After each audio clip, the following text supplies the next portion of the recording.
Lord Hood, we made it. Music to my ears, Commander. What about the Ark? Fully uncovered, sir. Then we don't have much time. Marines, the Prophet of Truth doesn't know it yet, but he's about to get kicked right off his throne.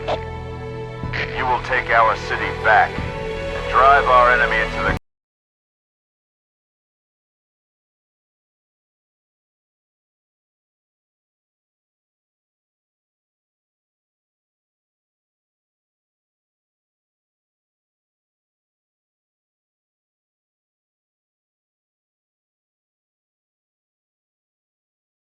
And it's here to stay.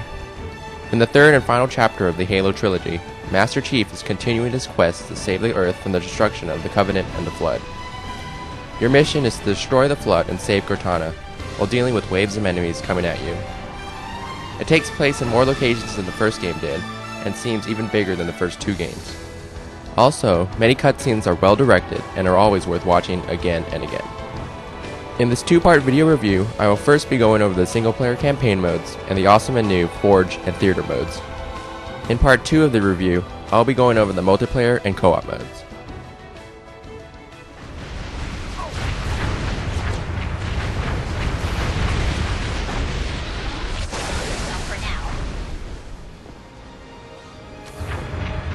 The campaign mode is relatively short, clocking in around 8 to 10 hours.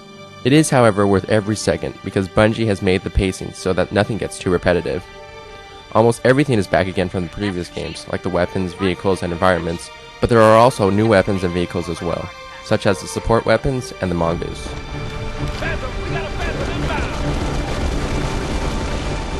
As you begin Halo 3, Master Chief is unconscious, with UNSC soldiers surrounding him. As you regain consciousness, you are given the assault rifle and the story continues from there. In many levels, you have to backtrack partway through the map, but Bungie has tried to make it seem more interesting, creating new twists and turns to help keep players moving forward.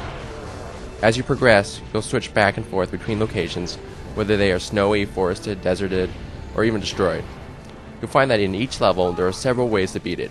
Whether you want to charge in with your guns only, use vehicles, snipe, or whatever, you'll find that the weapons, vehicles, and the level designs encourage multiple ways to go through a level.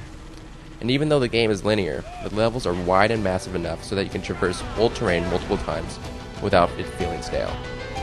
Like in Halo 2, the level design inside buildings or infected areas can become very similar, almost exact in nature. They might be pretty to look at, but it does take away from the game when you see almost the exact same room next to it. When you aren't sure which way to go next, there are sometimes arrows to help you find your way. But when there isn't, it does get a little confusing on where to go next, but in most cases you'll find your way eventually. What makes a first-person shooter game work is the perfect transitions from level to level. Halo 3 makes these transitions continue with the story and is truly satisfying. Load times are at a minimum, making sure that you aren't taken away from the battle for too long. The cutscenes are also well done, with great voiceovers and interesting dialogue that will keep players wanting for more and more. That's true. It's all up to Johnson's team now. Get back outside, Chief. Wait for transport. The weapons are back with little new additions, which keeps things fresh. The battle rifle, sniper rifle, Covenant plasma rifle, brute shot, and the Covenant needler are all guns you'll use at your disposal. But you also get the pistol and the new support weapons, which will put you in the third-person mode while carrying a gigantic gun, such as the machine gun turret, missile pod, flamethrower, and Covenant plasma turret.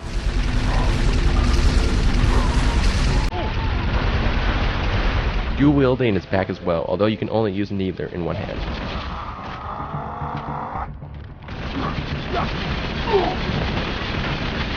Chief! Some of the new equipment items you can use are the bubble shield, the flare, the radar jammer, power drainer, and trip mine. These items you can use sparingly, but for the most part, you can get by without having to use any of them. In the game, you'll mostly see the enemies using the bubble shield to protect them, but you'll mostly use dirt grenades to mow down the enemies. Vehicles make up a lot of the campaign mode, and you'll have to use them in order to take down some of the enemies. They cover a wide range of types, including light reconnaissance vehicles, large heavy armored tanks, and troop vehicle transport crafts. But mostly, you'll use the Warthog, as it is the most balanced between performance and reliability. There's also the new Mongoose ATV, Brute Chopper, and Brute Prowler, and also the Hornet. The campaign mode finally ends the Halo trilogy and has a good ending whether you say so or not. Once you complete it, it is only the beginning of the amount of features Halo 3 has to offer, because you'll have the multiplayer modes, co-op, forge, and theater modes to spend the rest of your time with.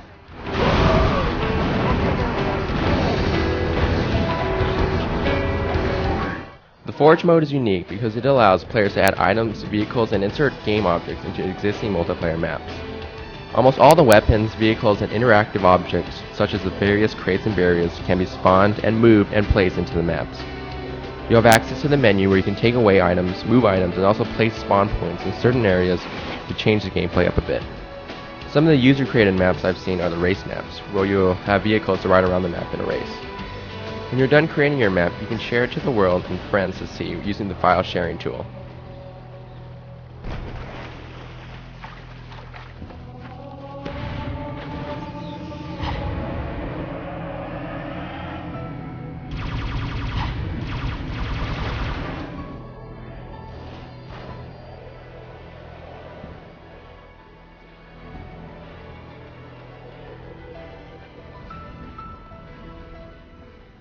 The second feature Bungie has put into Halo 3 is the new theater mode. Before, when people wanted to make machinima or user movies from Halo games, it was fairly difficult, but now, with the theater mode, you can view games that you've been in or alter the camera in any way you like. You can go into first-person mode, third-person mode, follow the camera around, zoom in and out, freeze time, and also be able to go anywhere in the map to record an event. It is truly amazing on how much details you can see when you're using the theater mode tool. Whether or not you try out these features is up to you, but one thing is certain is that anybody should try out Halo 3. It definitely lives up to the hype, and I've not even gone over what the multiplayer options have.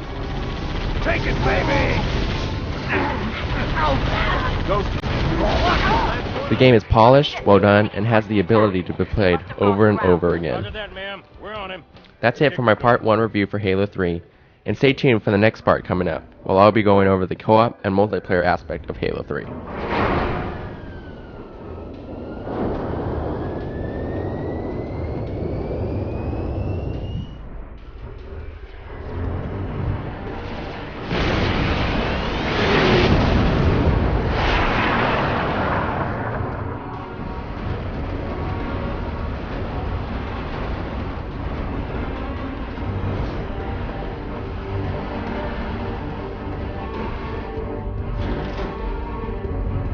Hocus? She's a little crook, Sergeant Major, but she'll hold. All right, pop the hatch.